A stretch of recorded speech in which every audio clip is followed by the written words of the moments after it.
All right, let's do it.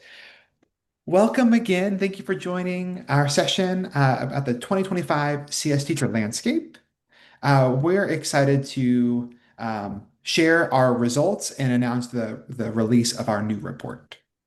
Before we begin, I want to say thank you to the partners that make CS Ed Week possible. Those include Amazon Feature Engineer, ACM, Endless, and Infosys Foundation USA.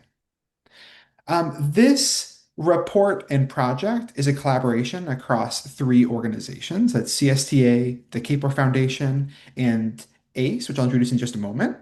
But I would like to first introduce myself and our two other speakers today, who are also co-authors on the report. My name is BT, or Brian Tworik, and I'm the head of research innovation at CSTA. Hi, everyone. I'm Sonia Koshi. I am the Chief Research Officer at the Capeware Foundation.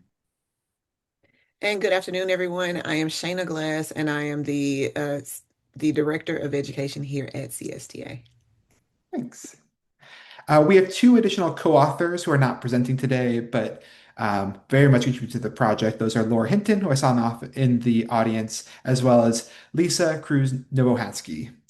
Um, this project is possible because of a partnership with ACE, which is an acronym for the Alliance for Interdisciplinary Innovation in Computing Education, which is a National Science Foundation sponsored collaboration. And it's under the leadership of Dr. Nikki Washington and Dr. Shani Daly. Today, we have two main goals. We want to explain the key challenges as well as opportunities impacting the CS teaching workforce today. Secondly, we want you all to identify some strategies to better support our community of CS teachers. And we're thinking about that as different roles in the community, from school, district, state leadership, as well as community members, researchers, curriculum and PD providers, etc. Here's the flow of our session. These are different sections. We'll kick off by introducing some demographic and background information of the workforce today, then talk about professional learning, their curricular priorities, as well as how they currently implement them, the challenges that teachers face. Equity and inclusion is a focus on the equity challenges that teachers manage, as well as the advocacy that they're showing primarily at the school level. And then we'll conclude with a set of three recommendations, as well as some aligned action steps across the community. And then we'll have plenty of time for Q&A. We invite you to both share reactions and questions in the Zoom chat throughout, and then we'll address most of them towards the end, but some of them we might be able to get while we're underway. This is our third biennial CS Teacher Landscape Report. So the first here is a survey conducted in 2020. We published the next year. This middle one, called Moving Toward a Vision of Equitable Computer Science, was a survey conducted in spring 2022 and then published later that year. And then this is our new report being launched today, and it's based on a survey conducted a year ago, last fall. Um, Something that is a driving factor of this report is we have a new vision for CS education. This vision was a community definition created through the Reimagining Computer Science Pathways project, as well as CSTA's vision for every student prepared for a world powered by computing. We are about to release new pre-K-12 computer science standards in summer 2026, and they include new instructional priorities as compared to current standards. One of the greatest priorities is impacts of computing as well as ethics. And these show up in this structure here as there are impact sub-concepts in several of the kind of colored bars here. And there's a pillar called ethics and social responsibility, which is a new priority across the board. Human-centered design is another one of those priorities that is a through line across the concepts. This is something that's not present in many curricula and standards now, but we have elevated its importance. Inclusive collaboration is another dominant priority. Also present are emerging technologies, and specifically AI.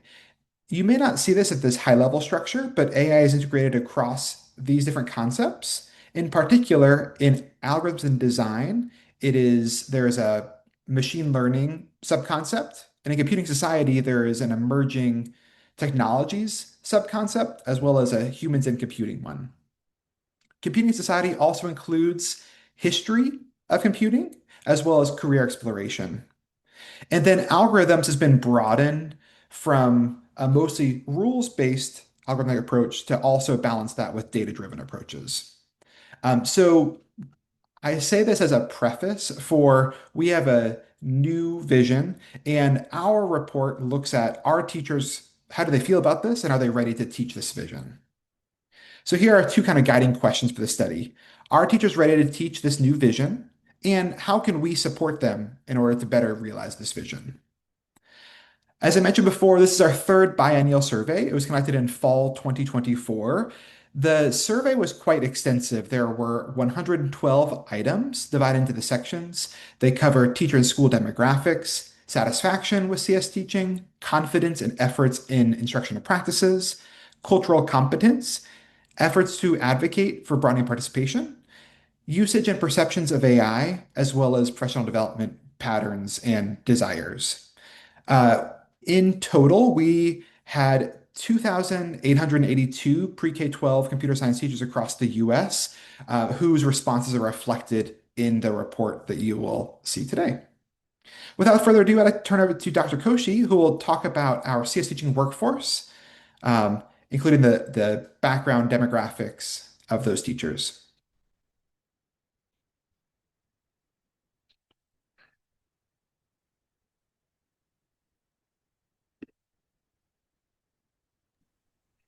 Sorry about that technical difficulty. Thanks, BT.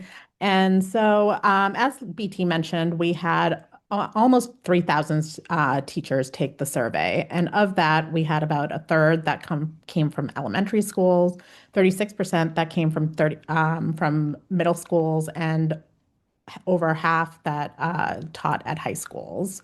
And then reflective of the broader K-12 educator workforce, we had our respondents predominantly identify as white, 71%, with 18% who had identified as Black, Latine, Native, or Pacific Islander, and 6% who identified as another ethnicity or race. For gender, similar to race ethnicity, we had this was reflective of the broader educator workforce where we had primarily women, 67%, so a little over two-thirds, and 29% identifying as man, and 1% identifying as non-binary or preferring to self-identify. And then lastly, our respondents, 14% of them identified as having a disability.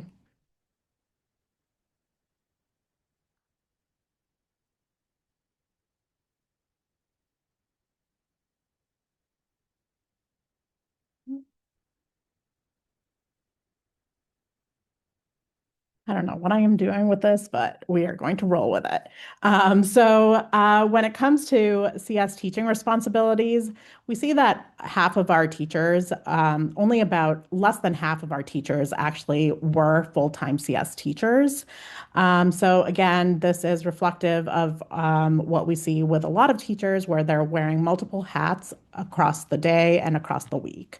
We had about a quarter that were teaching CS for less than a quarter of their school days. When we asked for some qualitative anecdotes from our teachers themselves, we had one that reflected what this looked like. So, middle and high school CS teacher from Pennsylvania said, I teach 4 to 5 different courses each day. When I first started, I had 150 to 180 students every day. Nobody can do a good job with that many students. So again, thinking about all of the different hats that our teachers are expected to wear. When it comes to the types of CS that our teachers were teaching throughout the day, when it comes to our elementary school teachers, most of those elementary school teachers were teaching integrated subjects in for their students. So 53% were teaching integrated, while 47% taught CS as a standalone subject. In middle school, this flipped so that we had 61% of middle school teachers that were teaching as a standalone subject, while 35% were teaching this as an integrated subject. And then finally, with high school, we see a lot more variety with respect to the types of CS that teachers were responsible for. 59% were teaching foundational CS. The APs, we had AP CSP being taught by 45% of our teachers. Uh, 32% of our teachers teaching APCSA, and then we had about 40% of our teachers teaching a specialized CS subject, which would be something like cybersecurity or game design. And then we had 10% teaching other and 8% teaching an integrated course. So we can't have this conversation about CS teaching and what's happening at the classroom level without also understanding what the policy landscape is at this point. We've had over a decade of CS education movement within the nation, and what we see is that when it comes to K-8, 45% of our teachers are coming from a mandatory subject within their school context. So 45% of our teachers are teaching where CS is mandatory. 25% are teaching with some level of mandatory design, and then 20% are teaching where CS is optional. When it comes to high school, again, regardless of the policies that have been passed, we see that our teachers are still, for the most part, teaching where where computer science is not a high school graduation requirement. So 72% teach where it is not.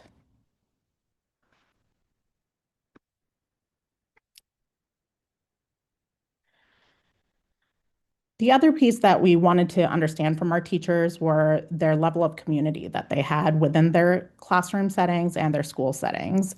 And so when we asked our teachers the number of CS teaching colleagues that they had at their school sites, about half of our teachers were coming from a site where they were the only at their school. So they didn't necessarily have any other CS community members within their school sites, while an additional 24% only had one more. So again, thinking about that school context, it becomes all the more important to understand and also realize how much our teachers, CS teachers specifically, rely upon external communities and approaches to connect with other teachers. A high school CS teacher from Wisconsin said this: I need more community with other CS teachers, mentors, and advocates. It can be a slightly lonely field because there are often only 1 to 2 computer science teachers in a given school. And they're almost always overworked because of how many unique preps that they teach.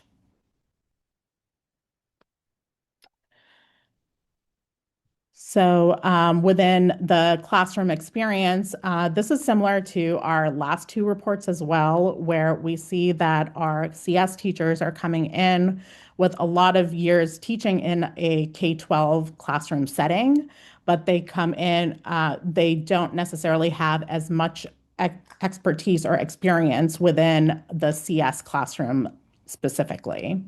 So again, thinking about and highlighting the need for professional learning and professional development.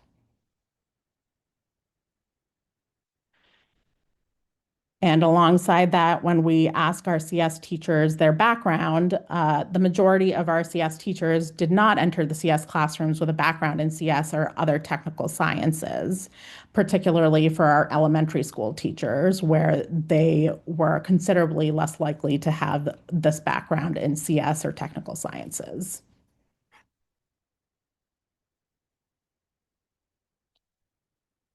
And I will hand it to Shayna.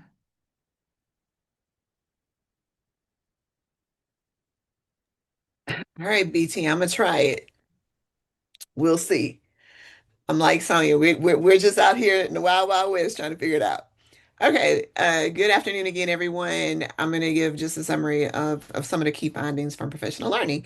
And from this data, honestly, this isn't going to surprise all of you as educators who are out here doing the work every day. It worked. Okay, so first up on the PD participation. What this tells is that CS teachers are doing exactly what we thought. They're showing up. 96% participated in the professional learning this past year. 96. And yet, what that actually looks like for most teachers is squeezing in less than 11 hours whenever they can spare a moment.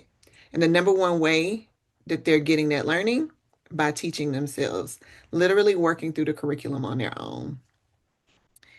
Uh, Teachers want to grow. They want to lead strong CS classrooms. They want to keep up with emerging technologies.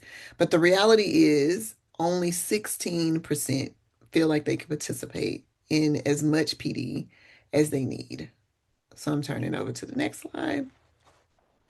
Um, and when a teacher says, I teach 4 different preps a day, by the time I'm done planning, there's not enough time left for PD. That's not a personal problem. That's a system problem.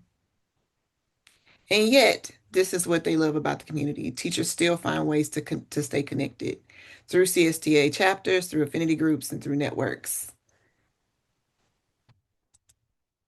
I'm going through. So 74% feel like they're still a part of the community. 67 have opportunities to collaborate with other CS teachers. And 84% of those who actually participated in this survey were CSTA members. So teachers who are members feel more like they're more likely to report feeling a part of the community and demonstrate that commitment to their teaching as NCS. Oh, it's okay. So on the PD needs, let me making sure I'm on the right page. Sorry, y'all. I have a teenager just made it home. This shows that this is from the the CSTA teacher standards.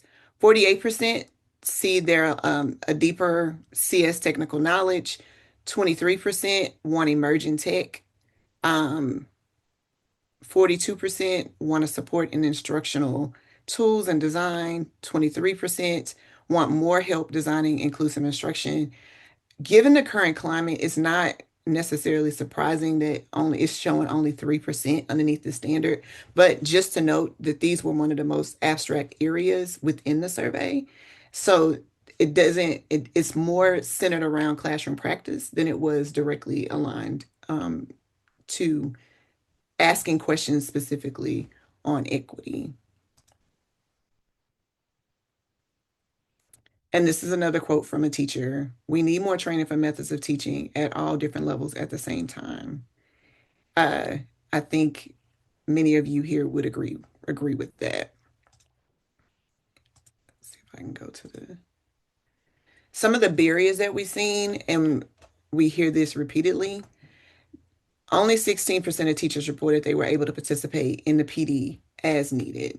Main constraints were time, if it was the relevance of the PD, not being compensated. That is a thing now, compensating teachers for their time. But given current climate and context, the availability of that limits their reach and creates more barriers. Having to represent multiple subject areas, as many teachers who teach CS teach multiple subject areas, family obligations, and just not they just don't participate in the PD as they need.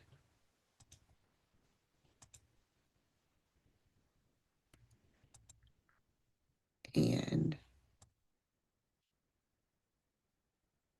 this is the quote from the teacher on the number of preps that teachers have and how it's hard to just prepare those lessons within the time frame that they have. The need for constantly trying to differentiate and have the time to finish planning. There's no time left to actually participate in professional learning. They would love more training, but they also would love more time in their schedule. Something has to give. And I'm going to pass the torch Back over to BT. Thank you, Shana. So in this section, I'll talk about how teachers prioritize aspects of the curriculum and thinking about aligning to that new vision of CS Ed, as well as what they currently cover in their classrooms. This first slide shows what they prioritize.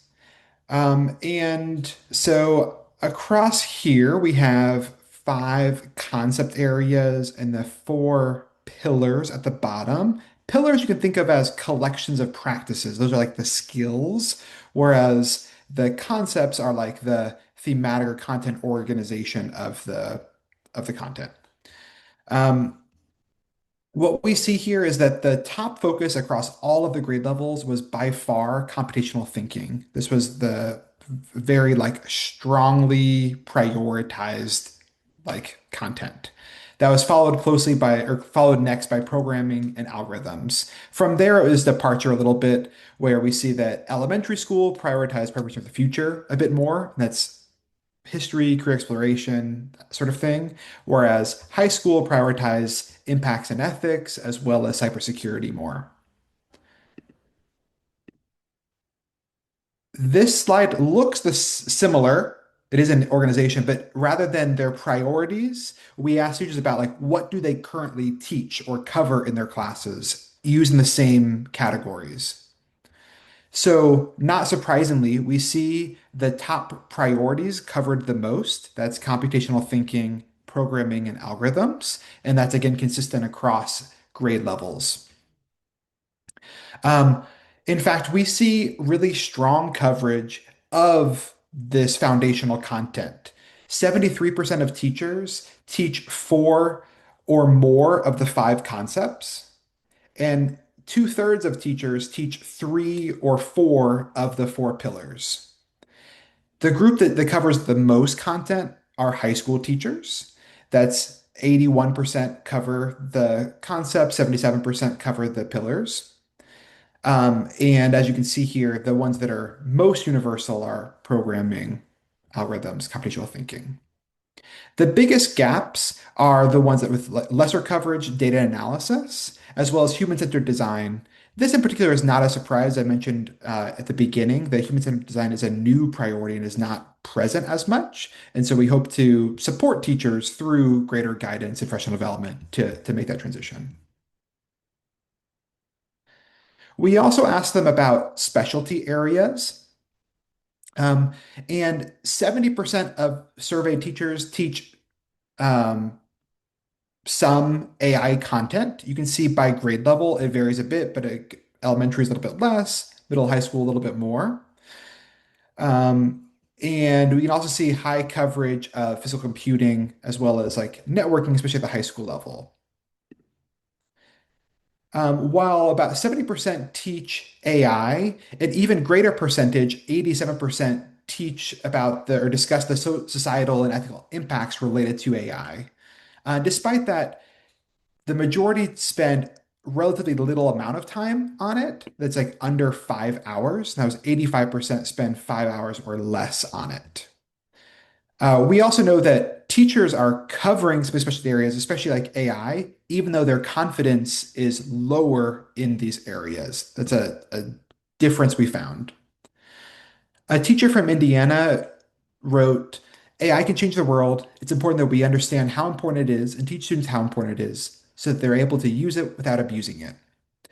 Um, when we asked teachers specifically about like what should priorities be in new standards, AI was one of the most frequently cited like kind of write-in responses for what they want to see that is different from the current. Continuing on this theme of AI, 81% of our surveyed teachers believe that AI should be included in foundational CS, but less than half of them feel equipped to teach it. So we see this large disparity between this. That is, there's even fewer elementary teachers feel equipped to teach AI than middle and high. And we also see that more middle and high school teachers believe it is foundational than elementary.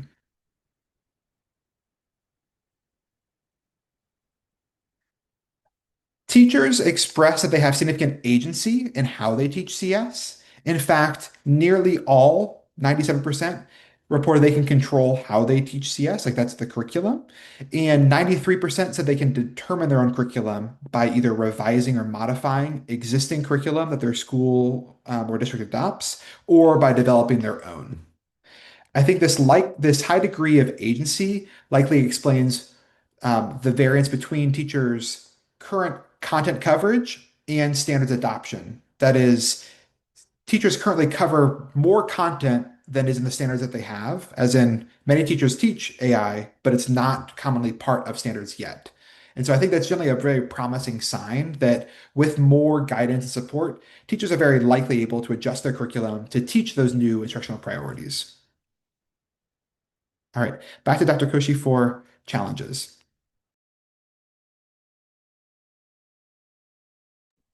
Great, thank you. And hopefully I have figured out my technical difficulties, so this should go a little smoother.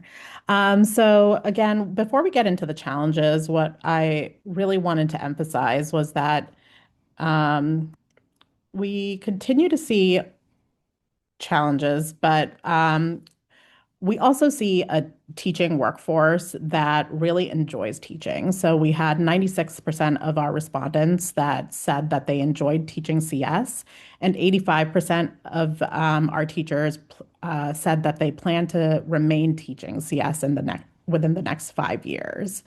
Um, Despite all the challenges that they face. And I believe that a lot of those challenges are probably of no surprise to anyone who understands the K-12 system right now, which is that teachers feel that they're overworked and undervalued. So when we asked our teachers whether they believe that the teaching profession is valued by society, only 43% of them said that affirmatively. So, one of our elementary teachers from Tennessee says teaching is currently the most demanding, undersupported job in the country. And so, what are the ways in which our teachers are feeling that challenge? I think a lot of it are these stemming from these systemic issues, like feeling like they're underpaid, that they're overworked, that they have too many competing priorities, a lack of academic priority in terms of what is being prioritized as it relates to standardized testing versus what CS is. There's scheduling constraints.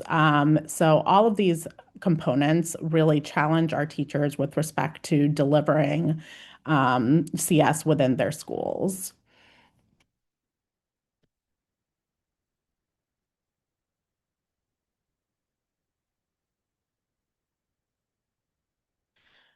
We also wanted to see what types of challenges have changed since the last reporting that we did. And one of the most significant pieces of change was the level of support that our teachers felt from other school staff and administrators. So when it came to the 2020 reporting, 30% of teachers said that they felt like they were they were not supported by school staff and administrators to deliver CS. That dropped to 20% this year. Whereas some of the other challenges stayed consistent. So the other challenges being lack of hardware and software, lack of knowledge, and on the flip side being having enough sufficient professional development opportunities, and then lack of student interest or enrollment.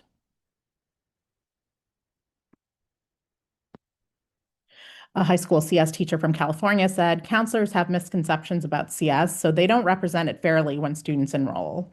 Admin doesn't come into classrooms, so they also have misconceptions about the material and what type of students can and do succeed in these classes.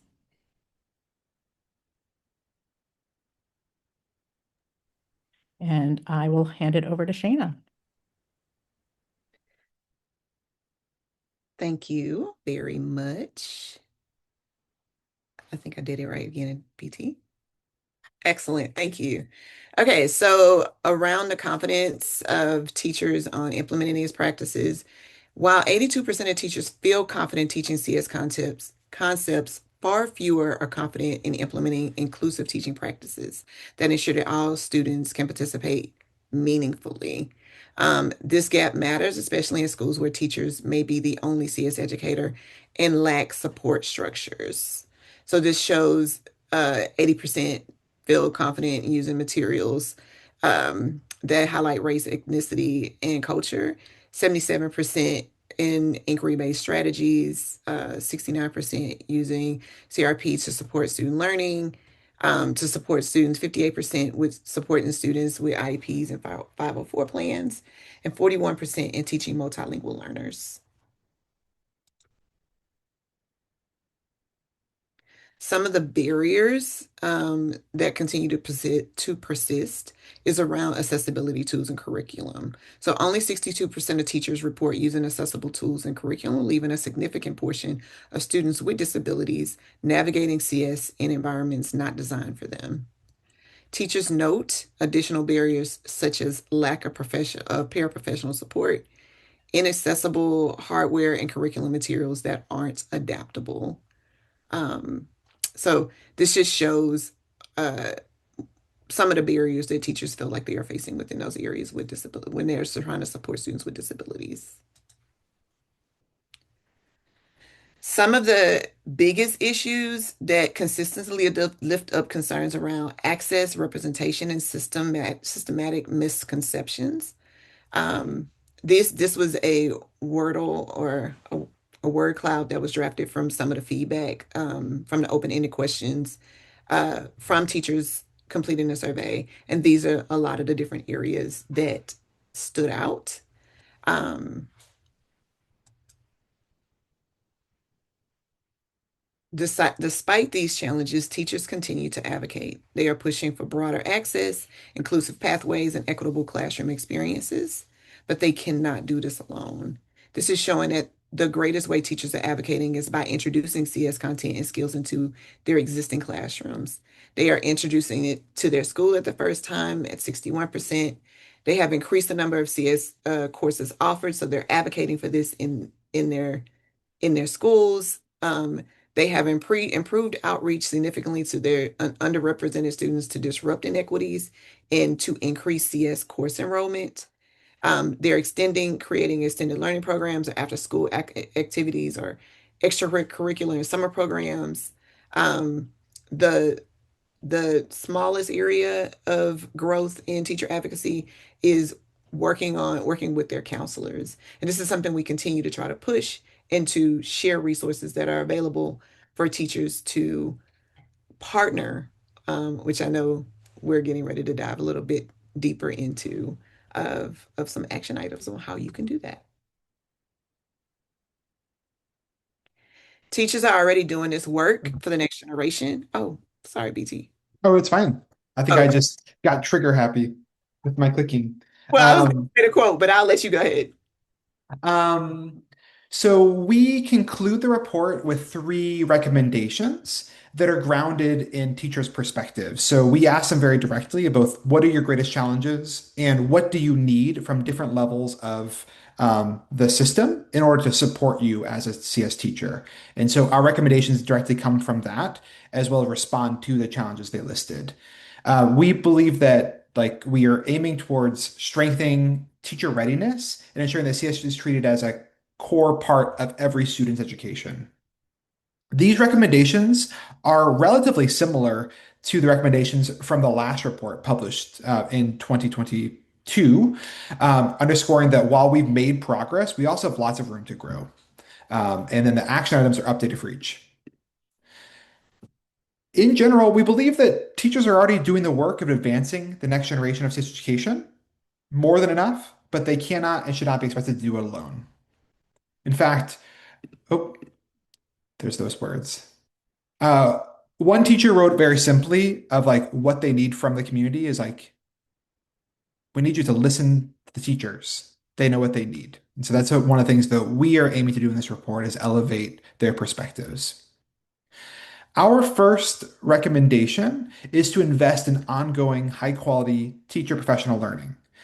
This is because PD systems don't match the new instructional priorities with emphases on AI, ethics, data, accessibility, human-centered design, etc. And as we discussed earlier, many teachers only receive short workshops or one-off things or working through the curriculum on their own. And we also know that elementary teachers face the steepest preparation gaps because they have lesser background and there are few opportunities devoted to them. So we need ongoing as well as differentiated professional learning opportunities. Teachers also reported they need support specifically with inclusive pedagogy and accessibility practices to better serve both multilingual learners as well as students with disabilities. One teacher from California wrote, I come from industry, so I need help with the education aspect of the classroom. I feel like most education PD focuses on core subjects, and I would love for PD that is specifically focused for CS education. I need that extra step to show me how an instructional strategy or pedagogy can be applied specifically to a CS classroom, as many times things need to be tweaked or modified. Give me access to quality CS educators. Give me a PLC that includes CS educators, as I am the singleton at my school. For each of the recommendations, we've listed a number of action items that different members of the community can take in order to support teachers. So I've listed a few on this slide, and in our report, as well as on the website, we will have a fuller list. I'm going to highlight just a few of these. We need school leadership to offer stipends, substitutes, and release time so that teachers can attend PD without personal cost, and also that any fees for that PD are covered by the school or the school system. We need districts to create learning plans that include coaching or mentoring, as well as job embedded support that is consistent with other subject areas. These support mechanisms are pretty commonly offered across mathematics and science, English language arts, and we want the same professional learning supports to exist within computer science. From the state, we need funding for training programs. From curriculum and PD providers, we want content to be expanded to cover new priorities and for programs to exist specifically for elementary educators who reported there being fewer resources as well as training opportunities. And from researchers, we're looking for you to study PD models that effectively support those elementary teachers in better teaching CS. On to recommendation number 2. It is provide comprehensive, sustained support to retain teachers. Um, we know from what Sonia shared earlier that teachers are remarkably committed to teaching CS. 85% plan to continue teaching for 5 or more years, and the vast majority enjoy teaching CS, 96%. But they do this despite really heavy workloads, limited planning time, and a lot of challenges that we previewed. So we believe that retaining those teachers is not only about preventing turnover, but it's also about cultivating environments where teachers feel valued, they feel respected and supported in their day-to-day work. Improving this retention strengthens instructional quality, supports program continuity, and affirms that those teachers' contributions matter. A middle school teacher from New Jersey wrote, students have no support in my class, while they have it in all of their other classes. As alluded previously, we want computer science to be afforded the same instructional supports and view that other core subjects areas have. Some action items that can support this include counselors working to do some of the advocacy that teachers often work on in order to actively to make sure that underrepresented students are fully participating in those classes. School leadership can work to provide protected planning time and reduce the non-CS duties. That was a common challenge. Teachers reported they have to do lots of other things beyond actually teaching CS. So working to reduce those would be very helpful. Districts can offer retention incentives as well as ways for teachers to progress, like mentoring or coaching responsibilities and professional learning leaders. State leaders can create networks for connection, coaching, community building. Providers can offer resources and teacher and tools that reduce teachers' planning burden. And we're looking for researchers to study what influences teacher retention. How can we do that better? Okay, on to recommendation number three. It is prioritize CS as a core subject with universal participation throughout pre-K 12 education. A teacher from Louisiana wrote, make CS a core subject. We live in a tech world. It needs to be part of everyone's education.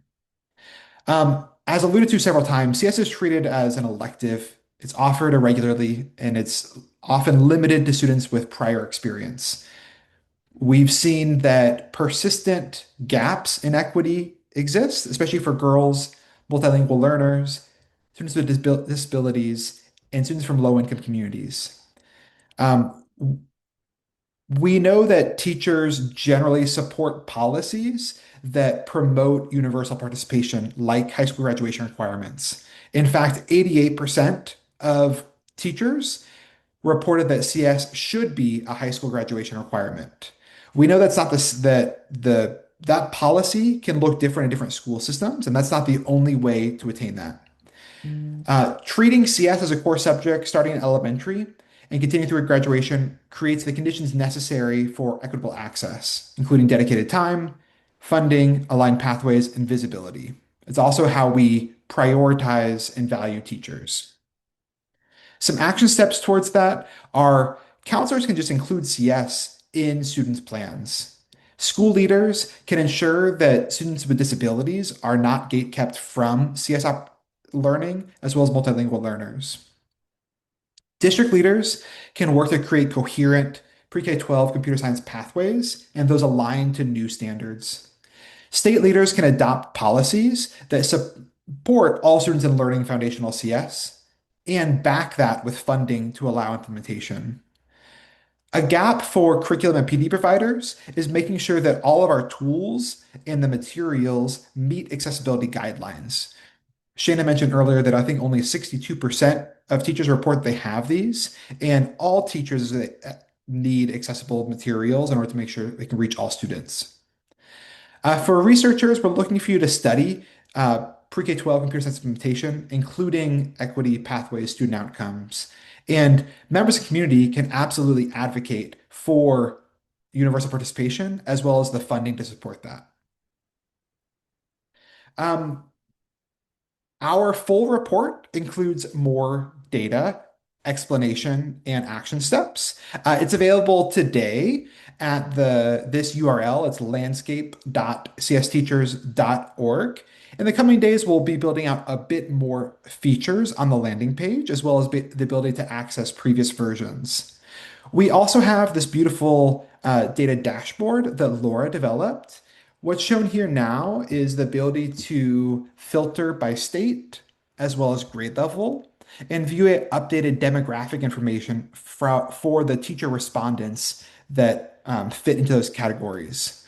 What will be coming in early 2026 is the ability to also navigate many of the other data points that we previewed in this presentation, as well as in the report, on additional tabs. Those are not available yet, but will again in early 2026. With that, we will pause our presentation and invite questions from the team.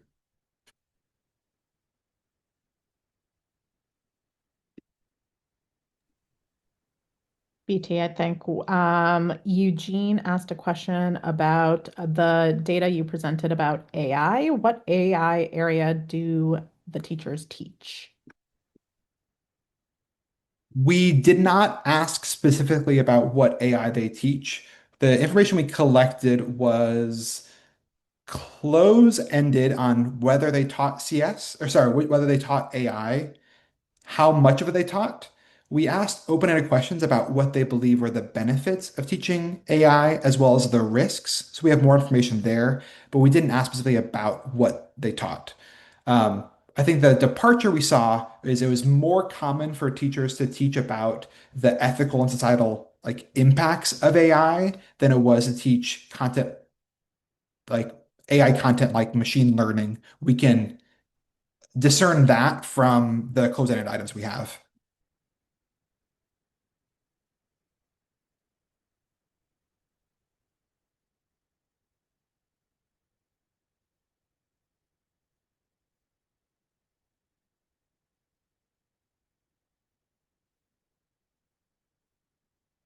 What other questions you have or reactions?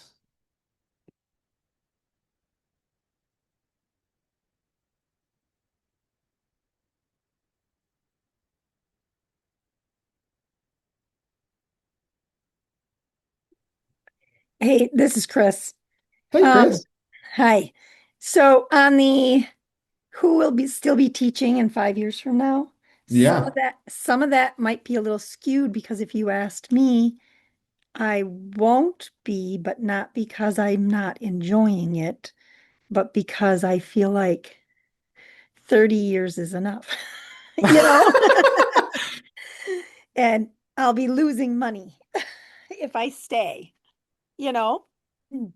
But it but yes, I'm currently searching for somebody to take my place so it doesn't die, which Well, is it's an important point that many teachers are like many of our veteran CS teachers have yeah, taught CS for a really long time and are also leading many aspects of our community. And are we replacing, like, are we developing new talent and developing more levels of leadership in order to like, yeah, have someone step in? That concerns me a lot. That like, and I yes, appreciate your effort to find the new teacher, because I imagine in many schools that when the veteran CS teacher leaves, either someone else will get voluntold to it or it'll just get dropped. right, right. Well, I did well, okay, you don't they won't agree that I did this, but I did find a replacement for the one at the other high school. So we do, I mean, I'm not alone anymore, but they're in a different building. And then the other comment that I had sent, who was it? Shayna. I don't know Mhm. if I said that right. Yeah. Um, when you say we want to be compensated, yes, it'd be great for them to compensate me for my time, which I don't think will ever happen. I just want them to compensate me so I don't have to pay all that money to Like go. out of pocket. I mean, right, because for many years, I just finally convinced the district to pay the $50 to make me a member. Otherwise, it's always just me. And I mean, forget about even asking to send me to the conference, it, Mhm. and just to get paid for that kind of stuff would be nice. Totally, especially when most districts and schools don't have CS departments. They don't Right. offer, the when there are professional development days, the district might offer math specific professional development, but CS teachers are often left out from those. So the equivalent should be paying for opportunities that they can participate in, like instead of Right. that. And that should be the minimum version. And I am in total Right. agreement. And right, we have to do 7 hours of PD on our own time. And I always have to get special compensation or special okays ahead of time to do anything CS because their rule is you have to have at least two other people from the district. I'm like, Wow. I can't. Hmm. You can come with me, but it has nothing to do with you. So that'd be a waste of your time, So I've always had to fill out special paperwork. And so just if they would like acknowledge that I'm not sitting there off at the coffee house having coffee, I'm actually doing something. Totally. Thanks, Chris. I see Benjamin asked, what are some thoughts for how to help the school counselors feel more comfortable with sharing CS careers with kids? Shane, do you want to take that? My first thought was NC WIT has resources available for counselors. They also offer professional development for counselors and school leaders on how to advocate for CS teachers and also how to work with them to come up with a plan for recruitment. So like I know if it's not now, it's probably about a month ago. It's in this window when they're starting schedules for students for the next year, and working alongside the teacher to actually help with the recruitment. We've heard from lots of teachers who they were the ones who went to the counselor and became that partner on how to be more inclusive and not exclusive of who should be in classrooms and who should be taking CS courses. So I would definitely start there, and I'll drop the link to the NCWIT website as Thanks, the Shanna. initial. I think another small thing teachers can do is just have them come like visit their classes and understand some of the content that is being taught and have students talk through what they're learning, what they are experiencing, that sort of thing. So I think something we've seen from previous studies is that a big gap is just the knowledge of what CS actually is and relying on misconceptions because most teachers never actually taught or learned CS in classrooms as students are today.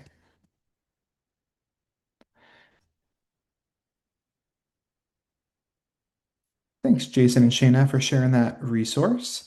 I see a question from Rick.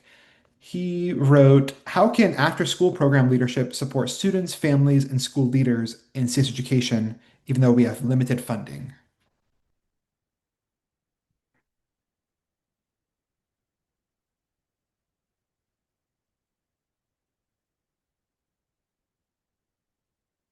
You would take Shayna or I Sonia? do. I didn't want to be the other way.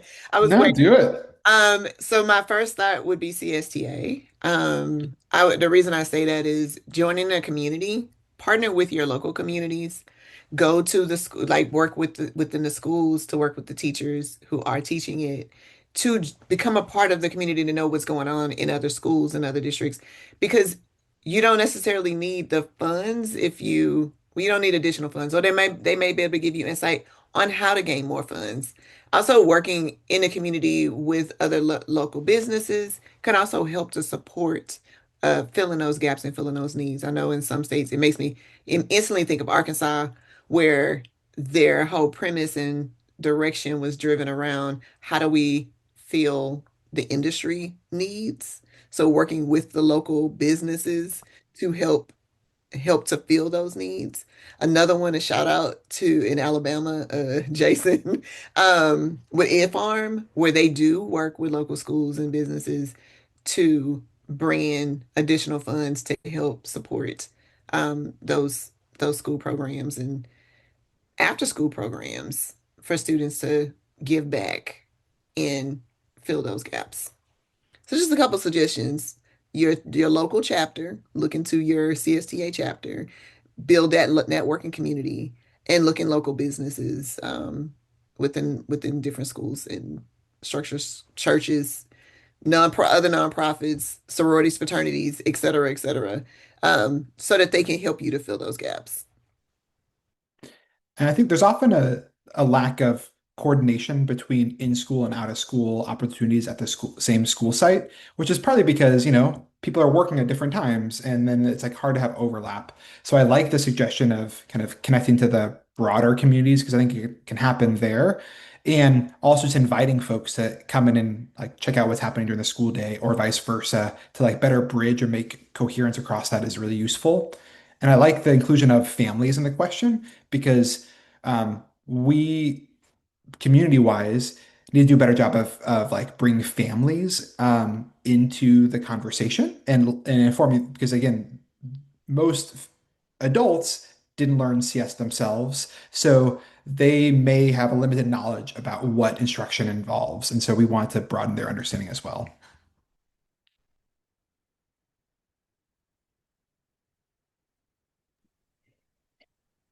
I will add from like a researcher lens, what would be useful for after school settings is really elevate the voices of students and families. And I think that after school providers have a really um, great benefit of having that connection with community. So how is it that we can find out about what are communities actually saying about computer science education? Are we communicating in an accurate way? And then being the bridge builder with respect to communication and bringing back that type of qualitative data that could really inform how to move programming and CS education forward.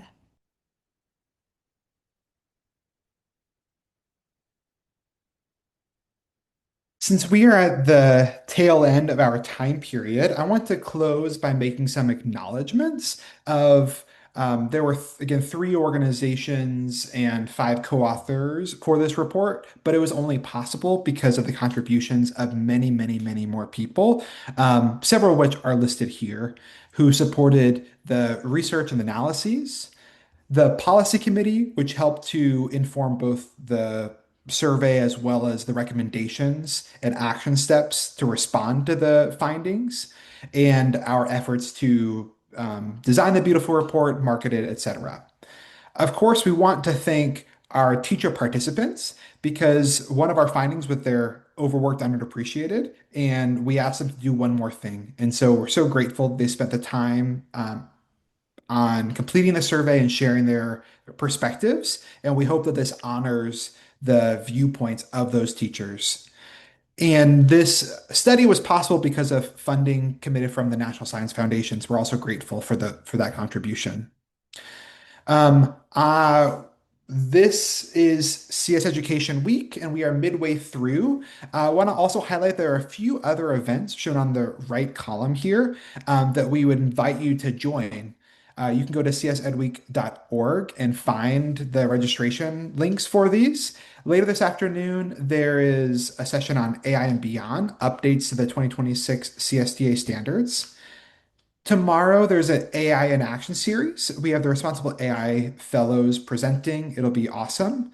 And on Friday, we have the AI Advocacy Community of Practice. So please see the full descriptions, the times, registration links at csedweek.org. And with that, I want to say a huge thank you to Dr. Koshi, to Shayna, to Laura, to Lisa, and to all of you for joining today. It's been a pleasure. And thank you, BT. Can't leave you off.